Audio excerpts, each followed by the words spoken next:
Okay Nimrat, हमें दुख हो रहा है कि हम आपसे ऐसे मिल रहे हैं जबकि हम लोग आपको फिनाले डे के बाद मिलना चाहते थे. What is your first reaction now? दिल से कहूँ, अगर पैन इंडिया वोटिंग होती और फिर ऐसा होता तो ज़्यादा दुख होता. पर अगर कुछ लोगों के ओपिनियन की वजह से ऐसा हुआ, और जिनका ओपिनियन मैं जेन्युइनली रिस्पेक्ट करती हूँ, तो इट्स ओके. बिकॉज मुझे पता है कि हर किसी की किस्मत में सब कुछ नहीं लिखा होता, और I believe in destiny. And मुझे पता है कि जहाँ का दाना पानी जब तक लिखा है उतना ही रहता है. I am very grateful to the show and to this journey, because I think मैंने अपने आप के बारे में इतना कुछ डिस्कवर करा. I feel a hell lot stronger. Something like LSD happened, which her actor के लिए एक सपना है. And I'm so grateful to Big Boss, to the channel, to Ekta ma'am, to everyone, because जब मैं ऐसे देखती हूँ तो मुझे लगता है कि it's been a good ride. I wish कि मैं EV देख सकती, you know, टिश्यू बॉक्स लेकर अपनी पूरी जर्नी दे सकती. बट मैं घर जाके अपने रूम में खड़े होकर फोन ज़रूर देखूंगी अपनी, जो जितना सपोर्ट प्यार सबसे मिला है genuinely. It's been so, I feel so grateful. I really feel so grateful because I never thought I could do this, but I did it. I am just very proud of myself. How sweet. You know Nimrat, ये जानना चाहेंगी, अगर आप eliminate नहीं होते तो कौन होता? आपकी जगह कौन होना चाहिए था? मेरी जगह कौन होता? फर्स्ट ईयर में कोई नहीं होती किसी की भी किस्मत डिसाइड करने के लिए कौन जाना चाहिए था. ये सवाल आपको बताना चाहिए, इस सवाल का जवाब कि कौन जाना चाहिए था कौन नहीं. बट आपको क्या लगता है टॉप 5 में कौन डिजर्व करता है, कौन नहीं करता है वहाँ पर? मुझे ऐसा लगता है कि एक रियलिटी शो में रियल रहना बहुत ज़रूरी है. ऐसा मेरा नज़रिया था. यू नो, मैंने कभी भी ये नहीं सोचा कि गेम कैलकुलेशंस नहीं. मैं रियल लाइफ में कैसी हूँ वो पहुँचना चाहिए. मैं रिश्तों में कैसी हूँ वो पहुँचना चाहिए. जो मेरी सैड सिचुएशन है या मैं उससे में हूँ, मैं जैसी भी हूँ, you know, the good side the bad side या दी दैट शुड रीच. सो अगर वोटिंग के हिसाब से होता तो मुझे पता है कि टॉप 4 तक तो मैं डेफिनेटली थी. और अगर आप लोगों का प्यार और आप लोगों की दुआ साथ में रहती तो शायद उससे भी आती. अभी आपने रिसेंटली कहा यू नो कि आप और ज़्यादा स्ट्रॉन्ग हो करेंगे, तो यू नो आपने आपका ब्रेकडाउन भी हमने देखा है शो में, तो क्या उसको लेकर आप और ज़्यादा स्ट्रॉन्ग हुई है या यू नो? आई थिंक जब तक आप अपने आप को किसी भी टफ सिचुएशन में नहीं डालते हो तब तक आपको रियलाइज़ ही नहीं होता कि आपके अंदर कितनी स्ट्रेंथ. तो उस चीज़ का एहसास हुआ अंदर जाने के बाद. And I am sure life is going to throw a lot of obstacles at me again and again and I will fall, but I will always find the courage to get up because now I have so many people loving me and supporting me. And I feel like जहाँ से मैं आती हूँ, you know, एक middle class family से, वहाँ पर इतना जिगरा नहीं होता बोलने का कि यार मुझे सच में एक्टर बनना है या मुझे बॉम्बे जाना है, पढ़ाई पे फोकस करो. पढ़ाई भी कर ली, उसके बाद कन्विंस करना पड़ा कि you know this my dream, I really want to do it. And I am very grateful to my parents यार, बिकॉज जितना उन्होंने मेरे सपनों को सपोर्ट करा है, I am so grateful to them. So every time I'll fall, I now have so many people who I can inspire. So I'm going to take that positive energy and get up again, fall and get up again. अच्छा, एक बहुत leadership दिखाई दी है आप में, एक leadership दिखाई दी है आप. One at a time, please. I just got out of Big Boss, guys. Nimrat, I have another question. Yeah. आपने नेशनल टेलीविजन पर एक मेंटल हेल्थ को लेकर बात की, एंजाइटी के बारे में ओपनली कहा, जो लोग नहीं कह पाते हैं. सो क्या वो बोलने के लिए आपने बहुत बारी सोचा, क्या था वो करेज आपके, मतलब what do you have to say to the fans उस बारे में? सबसे पहले नेशनल टेलीविजन पे मैंने सब कुछ कर लिया ब्रो. तो इट्स नो डिफरेंट.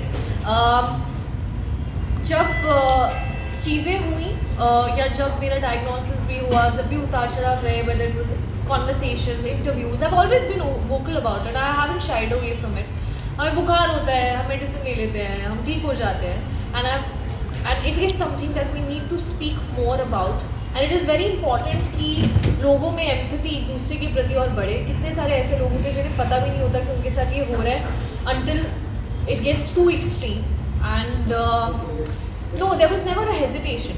मुझे नहीं पता कि आज मुझे कितने लोग प्यार करते हैं, लेकिन अगर मैं 100 में से यू नो अगर 100 लोग भी मुझे प्यार करते हैं या मुझे देख रहे हैं, मुझसे थोड़ी सी भी इंस्पिरेशन ले रहे हैं, और अगर ऑनेस्ट रहकर मैं उन 100 लोगों को हेल्प कर सकती हूँ, उसमें शायद 10 लोग ऐसे हों जो एक्चुअली ये रिलेट कर सकते हैं इस चीज़ से, तो वही मेरी अचीवमेंट है और वही मेरी रिस्पॉन्सिबिलिटी है.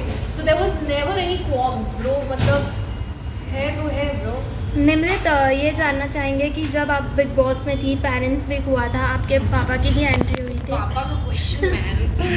यस, क्योंकि अभी आपने ये ना कहा कि अपनी पेरेंट्स की वजह से आप बार बार गिरोगे उठोगे, सो वही ऐड ऑन. या सो उसी के लिए ये जानना चाहेंगे कि उस वक्त आप क्या सोच रही थी. काफ़ी आप इमोशनल हो गई थी, रो रही थी, उस वजह से काफ़ी ट्रोलिंग का भी बाहर इतनी ट्रोलिंग करेंगे सबने, क्यों यार? तो मतलब उसके बारे में क्या आप सफाई देना चाहेंगी? सफाई क्यों दूँ सफाई? Okay, I just jokes apart. Tell me honestly guys, क्या आप लोग अपने मॉम या डैड के साथ ऐसी कॉन्वर्सेशंस नहीं करते हो? I really want to know this. I think we all have had these conversations.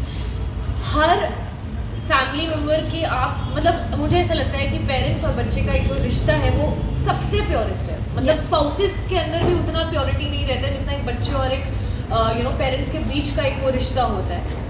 मेरे डैड अपने पर्सपेक्टिव से बिल्कुल सही थे, क्योंकि उन्हें पता था कि इतना ही टाइम है और मेरे को 10 पॉइंट्स हैं जो मुझे इसको बताना है, क्योंकि हर पेरेंट को अपने बच्चे में सही पोटेंशियल नज़र आता है. You know, they know their child's true potential and they want the child to flourish, which is right. But I can also not deny the fact that my dad is a Fauji dad. He is very strict. And you know, he was like सबकी moms वगैरह आ रही थी, हमें मेरा बच्चा इतना प्यारा, सब बहुत अच्छा कर रहे हो, बहुत अच्छा कर रहे हो. तो मेरे डैड ने बोला कि शाबाश, you doing very well, I am very proud of you. और उसके बाद उन्होंने जो एडवाइस मुझे देना शुरू करा, उन्होंने एक बार नहीं उसको 10 बार रिपीट किया. एंड यहाँ मैं अपने मन में 100 दिन से इतना सब कुछ अपने दिल में लेकर चल रही थी कि आई वाज लाइक, डैड मेरी तो सुनो, मतलब आप ऐसे क्यों कर रहे हो? आप समझ नहीं रहे हो. मतलब मैं आपकी बात समझ रही हूँ. आपने एक बार बोला आई अंडरस्टूड, 2 बार बोला I understood. You don't need to tell me this 10 times. अभी listen to me, I am feeling so exhausted and I am sick and tired of people just questioning my identity, my potential, making fun of certain things, and I was just like, Dad, listen to me too. And I think मुझे पूरा हक है अपने पापा से ऐसे बात करने का, क्योंकि मैं किसी से भी ऐसे नहीं बात कर सकती सिवाय अपने डैड के या सिवाय मॉम के. एंड वो उनका और मेरा रिश्ता है, उनको पूरा हक है जिस तरह से वो मुझसे बात करना चाहे, क्योंकि that is the purity of that relationship. And ये बोलना कि नेशनल टेलीविजन पे, अरे नेशनल टेलीविजन पे तो मैं ब्रश भी कर रही हूँ ब्रो. आपको चाहिए रियलिटी शो में कि हम रियल रहें, लेकिन जब एक्चुअली रियल इमोशन दिखता है तो उस पर आप जजमेंट पास कर देते हो कि अरे क्यों, why. So I am actually finding it ridiculous that I even have to justify myself. He is my dad. I can behave like a 10-year-old in front of him, but not with anyone else. I cannot go in front of a random stranger and be like, no. But I can tell my heart to my father and I can expect him to understand my plight. आप लोग शायद वहाँ 1 घंटा 2 घंटा 2.5 घंटे का episode देखते होंगे. मुझे नहीं पता आप लोगों ने क्या क्या देखा है, पर मैंने वहाँ दिल से शिद्दत से एक सेकंड गुजारा है एक ऐसे सिचुएशन में जो शायद मेरी बेस्ट सिचुएशन नहीं थी. And I am proud of it. So it was just one of those moments. So, yeah. इसके साथ ही आपकी लीडरशिप बाहर निकल कर आई है. निमृत, आपकी लीडरशिप बाहर निकल कर आई है. पहले भी आप कैप्टन थी, लास्ट जैसे कि लास्ट भी आप ही का नाम लिया है. मुझे ये बताइए, लीडरशिप आने के लिए अंदर से कोई तो ऐसी वजह रही होगी जो इतने स्ट्रेस के बाद भी लीडरशिप बाहर निकली है. आई थिंक लीडरशिप क्वालिटी ना मेरे डीएनए में है. मेरी मॉम जो एक स्कूल की प्रिंसिपल है, मेरे डैड जो रिटायर्ड ब्रिगेडियर है, it's actually in my blood and I'm very good at micromanaging people. मेरे अगर आप पर्सनैलिटी को शायद ऑब्जर्व भी किया होगा, जो सब बोलते थे कि जब कैप्टन बनती है तो एक अलग रूप है. हाँ, है ना, सबने बोला है. किसी ने ये नहीं सोचा कि शायद वो अलग रूप इसलिए है क्योंकि ये उन लोगों में से नहीं है जो दूसरों की चीज़ों में टांग अड़ाए. कई बार होता है कि हम लोग अपनी गाड़ी में जा रहे होते हैं, जैसे आप और मैं, हम लोग जा रहे हैं गाड़ी में और हम देखते हैं कि बाहर कोई झगड़ा चल रहा है. So there could be times where we look at some fight happening और हम आपस में उसका ओपिनियन अपना डिस्कस कर सकते हैं कि पता नहीं क्या हो रहा है, whatever. And cut to there could be also a different situation जहाँ किसी को चोट लगी है या लोग मारपीट कर रहे हैं और हम उतर के जाके उसको रिजॉल्व करके वापस बैठ के फिर भी वो डिस्कशन कर सकते हैं। आई कांट बी समवन जो अननेसेसरी चीज़ें करे, जो मतलब अगर एक आलू पे लड़ाई हो रही है, I am sorry but it is too petty for me to even have a fight on that really. Agree. And I can't fake it कि ओ अच्छा अभी 150 कैमरा है, रेलिवेंट रहना है, हाँ मुझे भी ऐसा, no I am not that person. But my way of looking at life is always trying to find a solution. So every time there is something happening and जब मुझे एक कैप्टन हूँ तो अभी किसी को पसंद हो या नहीं पसंद हो लोगों को सुनना तो पड़ेगा। तो जब भी कोई फाइट होती थी, आप अगर ऑब्जर्व करके देखो, मुझे ऐसा लगता है कि I've always come up with a solution. अपना ईगो कभी नहीं रखा, लोगों की ईगो को सेटिस्फाई किए, प्यार से जो चीज़ सभ्य तरीके से हो सके उस पर मुझे गाली गलौज करने की, किसी की फैमिली पे जाने की, और मुद्दे से सब भूल जाते कि वो लड़ाई शायद एक आलू पर है। सब आ जाते हैं कि तुम ऐसी हो, नहीं तुम ऐसे हो, और 2 घंटे तक झगड़ा चल रहा है, सबकी बैंड बजा दी एक दूसरे की और भूल ही गए कि लड़ाई किस चीज़ पे है, जिसका लिटरली 5 मिनट में एक सोल्यूशन निकल सकता है। मुझे यही क्वेश्चन पे फॉलो पूछना है। नहीं बनती है, सब जानते हैं, बट हमने अक्सर देखा है कि कभी कभी शिव जब प्रियंका से बात करता था तो आप थोड़ा अपसेट हो जाती थी, गुस्सा हो जाती थी उससे, तो ऐसा क्यों? मतलब इसको मैं एक कारण बताती हूँ कि दोस्ती में ना अक्सर एक हक रहता है, और अगर सामने वाला ये हक जमाए कि तुम अगर जैसे उनको नहीं पसंद की, उनको अर्चना जैसे नहीं पसंद, तो अगर शिव को प्रॉब्लम हो सकती है मेरी अर्चना से बात करने की, तो फिर मैं भी क्यों ना हक जमाऊँ। एक फ्रेंडशिप में जेन्युइनली एक दूसरे पे हक रहता है, तो अगर सामने वाला वो हक जमाएगा तो मेरा भी हक बनता है कि मैं उनकी बेटी। You also keep yourself in check.